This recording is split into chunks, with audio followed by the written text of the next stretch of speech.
নমস্কাৰ বন্ধুসকল মই হিদু আপোনাক সকলোকে স্বাগতম জনাইছো আমাৰ এই চেনেল ডিটেইল বন্ধুলৈকে বন্ধুসকল 14 জুলাই দিনাখনে Realme এটা নতুন স্মাৰ্টফোন Realme C11 ক লঞ্চ কৰিছিল আৰু Realme এইটো এটা লো বাজেট স্মাৰ্টফোন হয় বন্ধুসকল আজিৰ এই ভিডিওটোত আমি এই স্মাৰ্টফোনটোকে চাম ইয়াৰ স্পেসিফিকেশন চাম দাম চাম আৰু কথা পাতিম যে ইমান দামত এই স্মাৰ্টফোনটো কিনাটো এটা ভাল অপচন হ'ব নে নহ'ব তাৰ বিষয়ে বন্ধুসকল যেহেতু এইটো এটা লো বাজেট স্মাৰ্টফোন হয় বহু কিবা কিবি এক্সপেক্ট কৰাটো এটা ভুল হ'ব যিকি নহওক লো বাজেট স্মাৰ্টফোন হলেও ডিজাইনটো বহুতেই ধুনিয়া ৰিয়াৰটো বহুতেই ধুনিয়া তিনিটা কালাৰ অপচনত হসাকৈ এই স্মাৰ্টফোনটোৰ ৰিয়াৰৰ ডিজাইনটো বহুতেই ধুনিয়া পাব প্ৰথমবাৰৰ বাবে স্কয়াৰ শেপ কেমেৰা মডিউল পাবে এই স্মাৰ্টফোনটোত Realme স্মাৰ্টফোনত ইয়া প্ৰথম দেখাত তিনিটা চাৰিটা কেমেৰা থকা যেন লাগিলেও ইয়াতে মাত্ৰ দুটা কেমেৰা হে আছে যিকি নহওক ৰিয়াৰৰ ডিজাইন ৰিয়াৰত Realme লোগো বহুতেই ধুনিয়া লাগিছে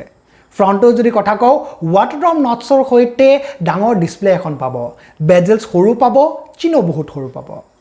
বন্ধুসকল এই ডিসপ্লেখন 6.5 ইঞ্চৰ হয় HD plus ডিসপ্লে হয় য'ত আপোনালোকে 720 by 1600 পিক্সেলৰ ৰিজল্যুশন পাব ইন্টাৰনেলছৰ যদি কথা কও Android 10 পাব Realme UI লেয়াৰিংৰ হৈতে মানে ইয়াতে আপোনালোকে এডস দেখিব পাৰে প্ৰসেসৰ যদি কথা কও MediaTek Helio G35 প্ৰসেসৰ পাব লো বাজেট স্মাৰ্টফোনৰ কাৰণে এইটো এটা নতুন প্ৰসেসৰ হয় আৰু ইয়াৰ পাৰফৰম্যান্স বহুতেই ধুনিয়া পাব PUBG খেলিম বুলি যদি ভাবিছে স্মুথ সেটিংত লাইট সেটিংত খেলিব পাৰিব কিন্তু ইমান বেছি ধুনিয়া মজা নাপাব কিন্তু এই প্ৰসেসৰটো হৈতে আনবোৰ পাৰফৰম্যান্স আপোনালোকে ধুনিয়া পাব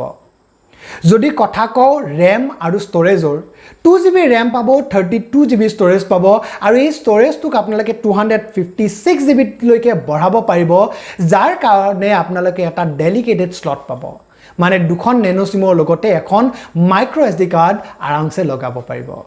কেমেৰা যদি কথা কও ৰিয়াৰত ডুৱেল কেমেৰা সেটআপ আছে এই স্কয়াৰ শেপ মডেলটোত দুটা কেমেৰা আছে যাৰ প্ৰাইমাৰী কেমেৰাটো হল 13 মেগাপিক্সেলৰ aperture 2.2 থকা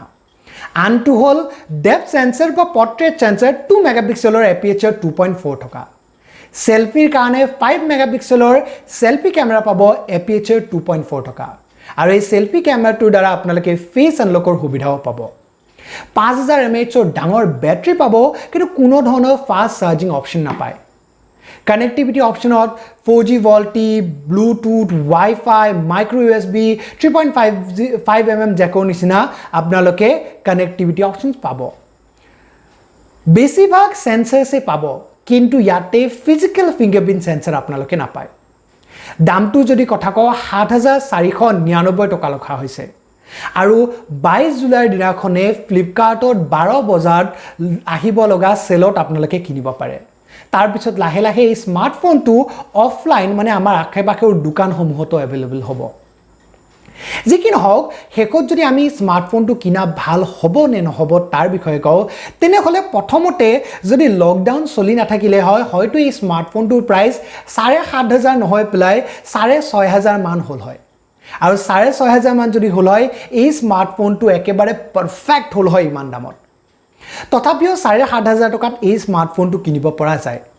যদি আপনি সোশ্যাল মিডিয়াতে অ্যাক্টিভ থাকিম বুলি ভাবিছে ইউটিউবৰ ভিডিও চাম বুলি ভাবিছে সৰুগুৰা ভিডিওস সৰুগুৰা গেম খেলিম বুলি ভাবিছে তেনে হলে এই স্মাৰ্টফোনটো আপোনালোকে কিনিব পাৰে যদি আপনি হেভি গেম খেলিম বুলি ভাবিছে যদি আপোনাৰ কেমেৰা বহুতেই ভাল লাগে যদি আপোনাৰ ডিসপ্লে বহুত ভাল লাগে তেনে হলে এই স্মাৰ্টফোনটো কিনাতকৈ আপনি আপোনাৰ অলপ বাজেট বঢ়াই পেলাই বেলেগ এটা স্মাৰ্টফোন কিনা ভাল কিন্তু আপোনাৰ বাজেট যদি 7000 7500 আকে বাকে তেনে হলে এই স্মাৰ্টফোনটো কিনিব পাৰে পাৰফৰম্যান্স ভাল পাব আৰু ওভাৰঅল আপোনালোকে যিখিনি বস্তু ইয়াতে পাই আছে গোটেইখিনি 7500 টকা হিচাপত ঠিকই আছে যিকি নহওক কমেন্টত মোক জনাওক আপোনালোকে এই স্মাৰ্টফোনটো কেনেকুৱা পালে 7500 টকাত এই স্মাৰ্টফোনটো কিনা আপোনালোকে সাপোৰ্ট কৰে নে নকৰে